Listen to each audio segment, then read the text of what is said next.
Hey les amours, aujourd'hui je vais aborder un petit sujet avec vous, la théorie de l'échec. Vous savez, quand vous avez une réussite, vous êtes heureux, vous avez du positif en vous et forcément ça va passer et vous allez repartir sur un nouvel objectif assez rapidement, comme beaucoup d'humains d'ailleurs, parce qu'on se satisfait des choses très rapidement et puis après on a envie encore d'évoluer, ce qui est tout à fait normal, je vous rassure.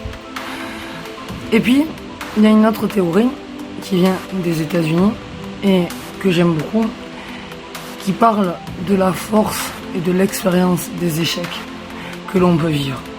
Et si vous savez les transmuter, ces échecs, si vous savez en tirer un message, une construction, une leçon, si vous prenez le bon de cet échec et que vous le travaillez, alors vous avez 90% de chances que la prochaine fois que vous allez tenter la même expérience, elle soit de 1 différente, de 2 que vous la viviez beaucoup mieux, et de 3 que vous la réussissiez.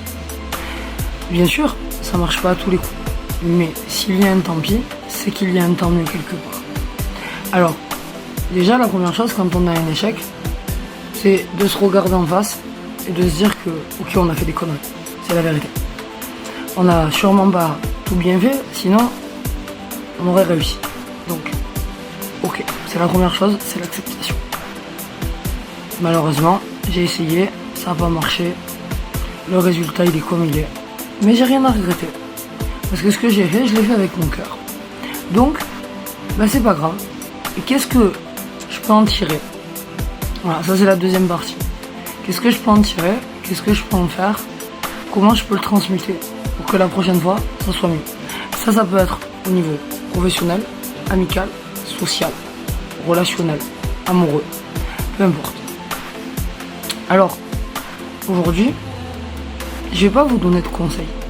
Je vais juste vous dire que, personnellement, quand ça m'arrive, j'essaye de comprendre ce qui s'est joué, comprendre le message qui est en train de passer, et comment je vais pouvoir en tirer une leçon pour pouvoir reproduire et pour pouvoir justement transmuter au mieux les choses et en apprendre quelque chose sans rentrer dans la colère, la haine ou trop de tristesse. Parce que sinon ça devient vraiment négatif. Et aujourd'hui je vais vous inviter à trouver votre parcours à vous. Et si vous avez envie, contactez-moi et on fera une séance tout simplement. Mais n'ayez pas peur de l'échec. Il vous apprend autant que la réussite. Belle journée.